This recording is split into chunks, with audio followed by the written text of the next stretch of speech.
Hey, we're talking about why you cannot just call up any company and get a price over the phone. For this instance, we're going to talk about epoxy floors because we get this all the time.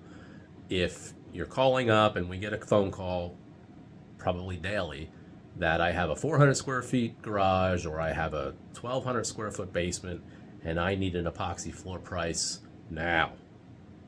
Surely you can tell us what the epoxy floor price is, square foot price, right? Guys, it doesn't work that way because we need to see and touch and feel the floor.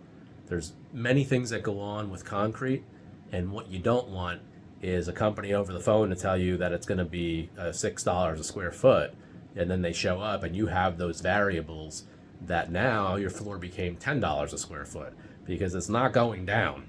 They're not going to go from 6 to 3. So what are we looking for? We're looking for moisture, not just moisture sitting on top of the concrete. And I'm not talking about moisture after it rains where you get water in the basement. We're talking about moisture pushing up under the concrete. You may not even know that you have it. A good way to tell is, in a simple way, is to tape some plastic, some clear plastic to the floor, tape it down well, and watch it for a few days and see if you have any moisture underneath of it. If you do, now you need to go to another step and you have to have somebody come out and professionally measure it. That's what we do on our estimates. We like to do that to make sure, because if you do have moisture and it's above a certain value, we have special primers that go down that can hold back a certain amount of pressure. It's super important because too much pressure will push the coating right off the floor. Now, if you're getting prices over the phone and the companies don't even know about that, or you're hiring a painting company who doesn't really do floors, you're going to have an issue. The next thing we want to look at is the density or the hardness of the concrete. Now, we would never be able to tell this over the phone, and honestly, for a brand new house, it's actually worse. You'd think, hey, I just had my house poured, the basement poured, the garage poured, my concrete's in perfect condition, but it's not. We have found that the density of that concrete, it's harder. It's it's almost like polished concrete where we have to break through. So it takes us a lot longer to diamond grind the floor to prepare the floor for an epoxy coating. So it's super important that we come out. We have a scratch test. It's a super simple test, but it tells us or gives us an idea of a range for the tips that we need to use on the bottom of our machine.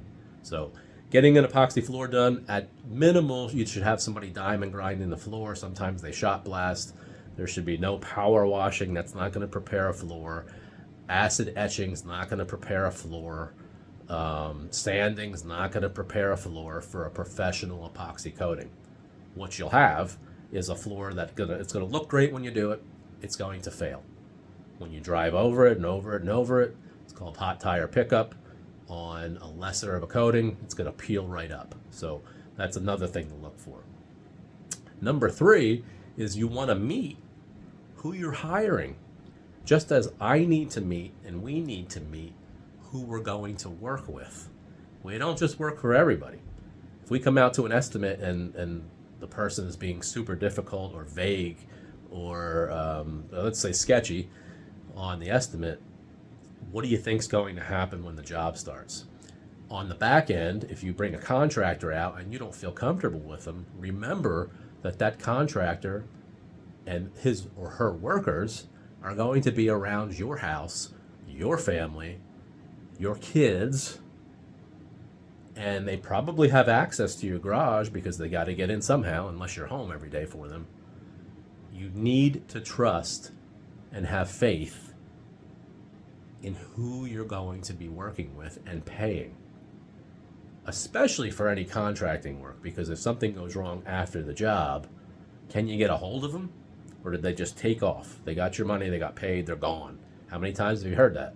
You hear that a lot. So don't call us and ask for a square foot price over the phone. It's not going to work. Now, you could potentially send pictures of your garage for a rough price range For instance, if you had a 400 square foot garage, which is typically, let's just say it's a 2-car garage size, and we could tell you for a fully flaked floor, you're going to pay somewhere between $2,500 to $4,000. That's vague, and we understand that, but it does allow you to see if that fits in your budget, to see if we should come out and have a further discussion. Because there's a lot of different options. Do you want that moisture vapor barrier? Do you want a primer? Do you want 2 top coats? Are you using a custom flake blend? What top coat do you want? There's a lot of different things that you can do, a lot of different levels. There are metallic epoxy floors, there's fully flaked floors, there's partially flaked floors, there's solid color floors. You could stain the concrete. There's a lot of different things that you could do that are way beyond just calling us up and asking us for a square foot price.